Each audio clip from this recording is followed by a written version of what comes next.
sometimes I think that you folks in Australia might be able to look at America with some little sense of satisfaction. Oh, there, look at the crazy Tea Party theocrats over there in America, and have some sense of irony and enjoyment about it. And I admit it myself. I kind of think, you people seem to have it good. It's like America without the crazies.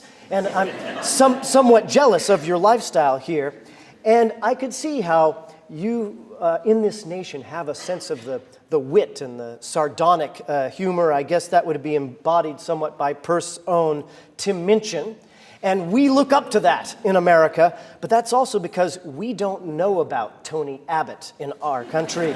So we have a lot to learn about Australia. I was very honored the other day to meet former Prime Minister Malcolm Fraser, who led the same party as Tony Abbott, and who recently expressed great concern that Mr. Abbott does not understand that Australia was founded on the strong separation of church and state. And so to me, when you have Tim Minchin and Tony Abbott, you're seeing sort of the yin and yang of Australia. Tim or Tony, it's really up to you to decide which way you go. And another Perth boy already mentioned, Bob Hawke, popular prime minister with the Labour Party, so this was a bipartisan view, this separation of church and state. Bob Hawke, who, by the way, was a Rhodes Scholar, and when he was over in Britain, as some of you know, set the world speed drinking record, 2.5 pints in 11 seconds. Now, there's a politician that I can admire. Now, Bob Hawke was openly not religious for his entire political career. So this is part of an important tradition in this country. And even from the earliest days of Australia, when the English first came to the east coast of this country, they took soil samples and sent them back to Britain, to the Royal Society, the premier scientific organization in the world at that time. How very cool is that for a founding effort in this country?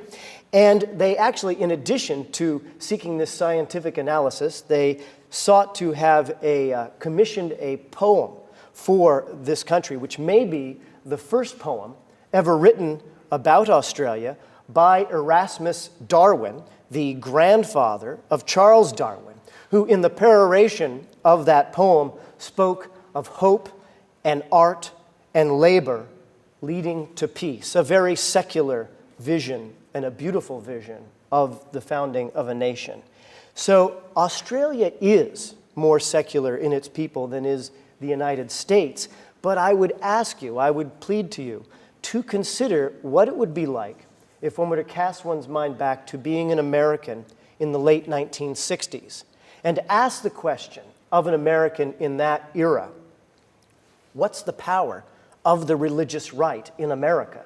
And the answer would be zip, nada, no power. Barry Goldwater, the leader, really the founder of the right-wing movement in the United States, said, and I'm quoting him, "I have no respect for the religious right," close quote. In other words, Barry Goldwater, Mr. Conservative, Mr. Republican, would have zero chance were he to have run in the Republican primary of 2012. That's how much things have changed in the United States. And somewhat to their credit, you have to respect it. It is because the religious right worked it. They worked their way in, and they started often with the local parent-teacher organizations. They started with electing people to the school boards. They insinuated their way into local offices until, over a couple of decades, they rose to such power that they now have veto control over one of two major political parties in the United States.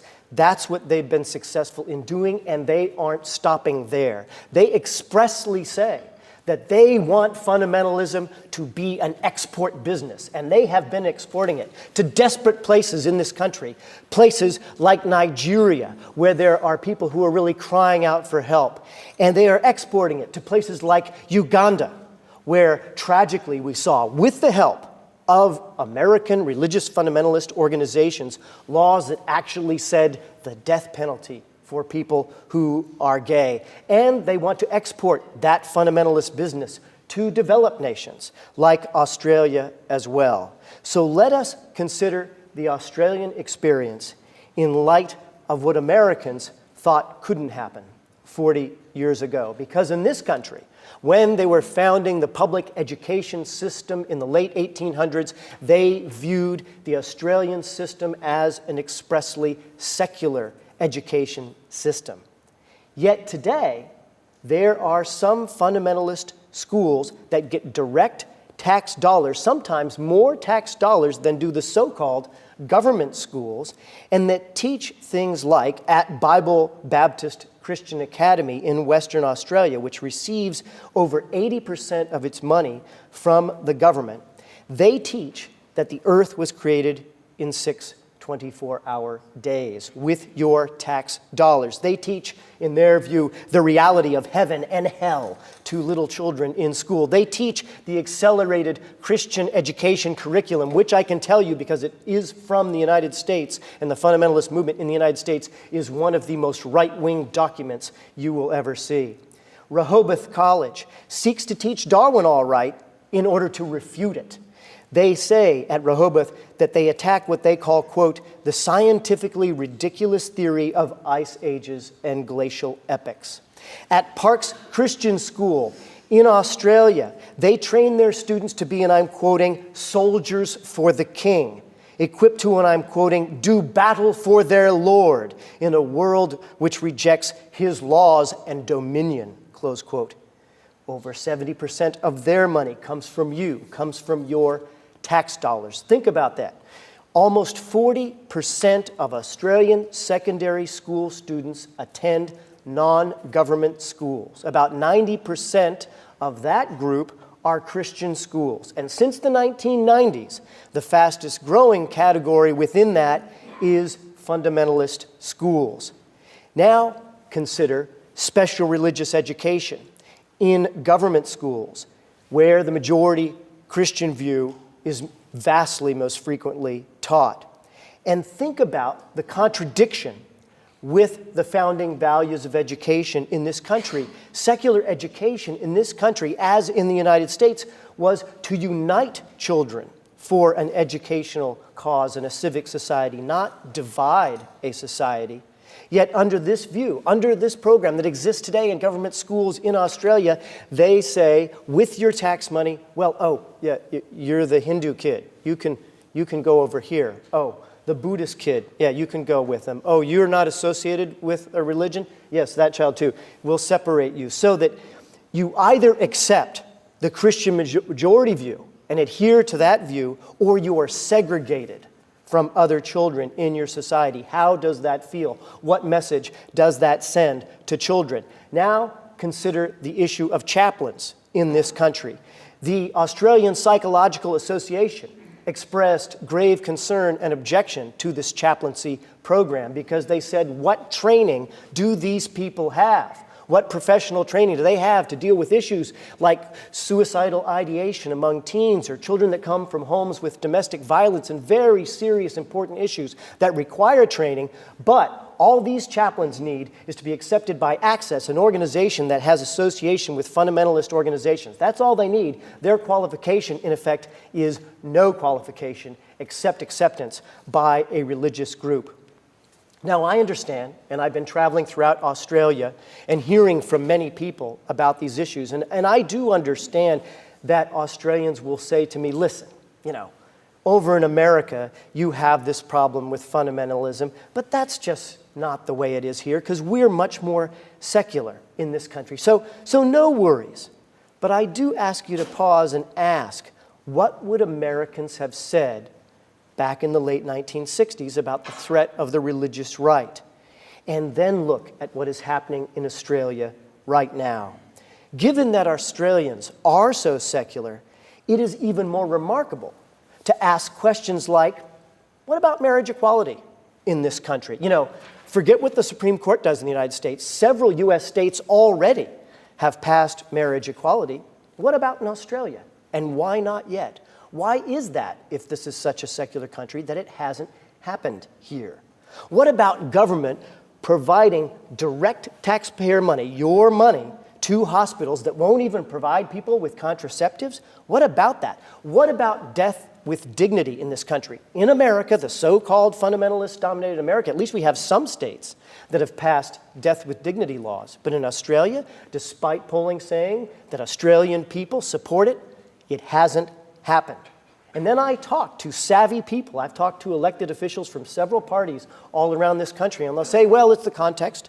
It's the history, and I think they're right. They say, well, you know, in the Labor Party, there was historical connection with the Catholic Church. In the Liberal Party, there was historical connection with the Anglican Church. And now, more recently, I've been told about connection, increasingly connection with fundamentalist Protestants and with a very conservative and much more conservative Catholic Church than used to be 30 or 40 years ago.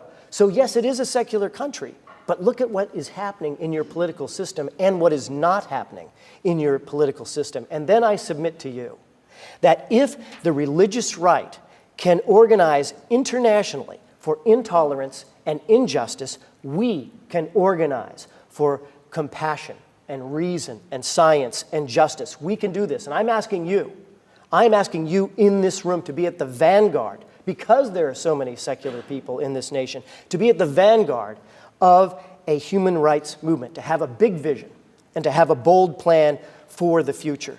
And to think, yes, about your own country, but also to be citizens of the world, to help your neighbors, like in New Guinea, where just the other day they killed someone for being a witch. Let's work for the human rights for people in the Muslim world. Let's work to help them. And yes, human rights in the United States, where I document in my book many times that the separation of church and state is violated in a whole broad range of areas. I write about 10 areas of law in America where the separation of church and state is violated, and then a 10-point vision of a secular America that is a positive vision, and one which I think can help persuade neighbors and friends of the injustices so that they are willing to take action. My book is not a whether or not book about religion. There are excellent books that have covered that topic.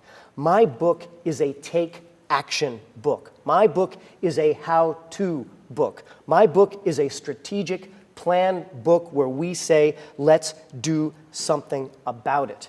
Because I think we can be the leaders of the next great human rights movement in the world. We can do something that truly can change human society if we are vigilant at home, an activist at home, and vigilant abroad, an activist abroad.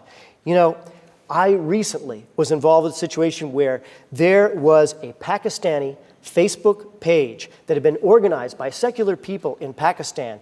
Fundamentalist Muslims organized against that page, bombarded the Facebook staff, and that page, the Pakistani Free Thinkers page, was shut down. We organized a petition, and ultimately Facebook did restore the Pakistani Free Thinkers Facebook page. We need to do something about those issues. And I want us all to care when a Bangladeshi man types on his computer in a blog that he doesn't happen to believe in Islam and expresses his ideas of separation of church and state, and somebody takes a machete and kills this man. The call for justice in Bangladesh is our call for justice. The fight for justice should not be restricted by national boundaries anymore. We can go much beyond that. We need to organize campaigns and focus people's media attention. We can grab the attention of the media if we show substance of the injustices that people are facing, if we approach elected officials in a sophisticated way that can make a difference. You know, I am devoting the rest of my life to this cause. I have a deep passion for this issue, and part of my passion springs from my experience 10 years in elective office, because I happen to be in a situation where I should be lobbied. I was in a situation where I was 6 years on the Judiciary Committee, which had jurisdiction over human rights, women's rights, equal rights for gay people, issues affecting children dramatically. Then I was on the Appropriations Committee, the Money Committee, the most powerful committee in the legislature. And then I was elected to the whip position, and I was one of 6 people in leadership in my legislature. So because of those positions over 10 years, if you want something to happen in the elective office process, I should be lobbied, but I have to report to you that in 10 years, not once, not ever, did someone from a secular group come to me and say, I want you to vote this way because of human rights based on secular values. It never happened a single time. And yet in my state, which is not in the Deep South, in my state, the religious right was represented in the legislature. They worked hard, they lobbied my committee, and they were an effective and a hard-working voice for the religious right view, and we were absent. That's the situation that existed in my country. And when they were there lobbying, I want to tell you that often the religious right would use this word, morality. They would use the word morality, and I got the clear understanding that by using that word morality, they were implying that my position for equal rights for women, equal rights for gay people, for human rights for children, that somehow my position was the immoral position. And I have to say this started to stick in my craw after a while, because I thought, why is it that my position is somehow labeled the immoral position? And indeed, that often elected officials would somehow accept that they were the ones who get to raise and use, like somehow they had the trademark on the word moral. And yet I felt that they had trivialized the word moral, because so often when they talked about the word moral, it had to do with your naughty bits. Well, I think that is a terrible trivialization of what the word morality means. They have stolen the word morality, and we need to take the word morality back. You know, if some thug says that, well, a woman needs to be put in her place, and a woman shall obey, she shall adhere to my commandments, well, that guy is a sexist. But if you put a collar on that guy, then we're supposed to step back. Then we're supposed to have deference. Then we're supposed to say, oh, that's a moral viewpoint that we need to carefully consider, and we need to back away and be very timid if we say anything in disagreement. Well, I reject that premise. I think that we need to reject that premise exactly because of morality, because we need to voice what is real morality. You know, in my parents' time, there were giants that walked the earth in my country. There was one giant who was 5'6", and his name was Martin Luther King. And there was another giant who was 5'9", and his name was Robert Kennedy. And they got more death threats documented by the FBI than any other non-presidential human beings in that country. They knew, with no Secret Service protection, they knew when they got up and spoke for justice and used the word morality, the risks they were taking. And they used the word morality often. And when they used that word morality, that word meant something noble. It meant that we were caring for those who were left out, for those who were dispossessed. That's what the word morality really means. And it is up to the humanist movement. It is up to the secular movement to take back that word and give it its true meaning. So it is not, as is often stated, that we are against something, that we are here to not believe in something. We believe in something passionately. And one beautiful articulation of that was Erasmus Darwin's poem of hope and labor and art working toward peace. That is a great heritage and a great set of values that we should exalt and that we should work toward. You know, in all of my jobs, including in my book, I have been involved in the nitty-gritty, analyzing and working specific pieces of legislation, collaborating with people like you, organizing for causes at the grassroots level. I love that detail. I love strategy and policy. But I say let's take a moment to step back and to think about the ideals that really inspire us. Yugen is a Japanese word meaning a profound, mysterious sense of the beauty of the universe. And as wondrous as Yugen is, it's still not the most transcendent feeling that our species can achieve. There is a greater challenge. There is a higher pleasure that can only be met by first facing the world as it is. In this world, a few feel chosen by God to strap on the explosive and pull the cord or guide the plane that annihilates themselves and innocent people in Baghdad, in Pakistan, and the towers. A few more feel chosen by God to machete the other guy, the free thought blogger in Bangladesh, shoot the secular politician in Tunisia, blow up the post office in Oklahoma City. Thousands more feel chosen by God to embrace so-called faith healing, placing a cookie tray underneath their daughter's infected leg as the pus drains out. No doctors, please. We're chosen by God to hurt our child and to get politicians to pass laws that make it easier for us to do so. Now, there are millions upon millions of good, decent, honorable, religious people. Yet, it is also true that there are millions upon millions who feel chosen by God. Worse, are taught that the so-called truth is that the gay person is mutated, the woman shall be regulated, and the child indoctrinated. God's alleged in-group, so certain, so lustful for their holy law, actual laws, imposed on us all. Some laws from Mississippi to Maine, many laws from Cairo to Karachi. And meanwhile, my favorite god, Odin, got a pink slip. And he's the god, my favorite. He gets my vote for best god. Go Mead, you know. But yet, there's no laws today in Odin's name. Not anymore. Pity poor Apollo and Ishtar, Quetzalcoatl shuffling their feet in the unemployment line, with Odin and Isis and Axl Rose. Some of us doubt that fashionable gods are more credible than unfashionable gods. Some of us instead turn to people who question. Einstein, Voltaire, Jefferson.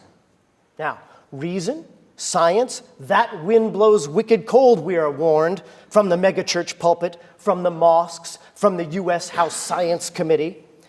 And yet, they're right. That wind does indeed bite. Your call, says the doctor to me. Turn off my mother's motherboard. Her hardware failed. Her software lit only by outside power. Pulling that plug, I saw no harps, no wings. White, I saw, yes, clinical white hospital walls, bone white cremation papers. We are all on the very same life raft on which my mother sank. Our children, we hope, our parents, we hope, might be lucky with loved ones to talk to on that life raft. But that life raft is leaking, and there is no safe harbor. And facing this hard truth, reason and science lead us somewhere real and warm. More than 200,000 years of human history, but only 400 years since Francis Bacon, Bacon's treatise, his book, The New Method, the rigorous scientific method. A mere 400 years out of 200,000, we are just limbering up. No more opposite sides of some mythological line, gay versus straight, Muslim versus Hindu, myth versus judgmental myth. Reason and science is a thread. We draw ourselves forward on that thread. Before you face white hospital walls, you face a blank white canvas. Paint, write, grow, bloom. So yes, love those children. Thank whosever arm you can touch in bed. Yes, laugh. Yes, enjoy. Yes, be thankful. 200,000 years, and we are here now. Revel in it. Human lifespan doubled. It's a wondrous time where science can fly. If we draw ourselves forward on that bright thread, old lines in the sand disappear. Us versus them, that's old tribe. Our tribe, today's tribe, has Darwin's evolutionary thread, Dawkins' genetic thread. Now we know. Our thread runs all the way back to Cousin Bonobos, to fish even. More family to me than some mega minister pounding his bully pulpit with anger and hatred. Our new tribe views from space our globe entire. We use our brain, the best computer, creating the brightest colors. Van Gogh, the Sydney Opera House, the Apollo mission, the Mayo Clinic, and Abbey Road. So what's next? What's next for our species? Not the shadows, not the mythical cul-de-sac. Stand up, shoulders back in the sun. Whatever is you happens just once. So bring yourself out, all the way out. Art, science, politics, yes, politics. The politics of reason and science, of evidence and compassion, for no compassion is real, and no compassion honest, unless we embrace evidence and modify our views and conclusions based upon that evidence with the goal of compassion and justice. And then work hard for those goals. Yes, work very hard. But we will also make of our politics a party, the office party of reason and science, with drinks and making out in the supply closet. Stand up. Stand up for reason and science, because tradition and dogma are bullies. We pursue the newest methods, the strongest solutions, the boldest plans, the highest ideals. And still always, with that, risk fun. Because yes, it is scary. It's scary. This, our one and only performance, beyond even Yugen, is the best feeling. Accomplish something. Improve our world. That's our greatest possible joy. Unleashed from dogma, we dance a jig carefree along the cliff's edge of time. Proud, our dance is never hesitant, never cringing, offered boldly, honestly, joyfully, completely.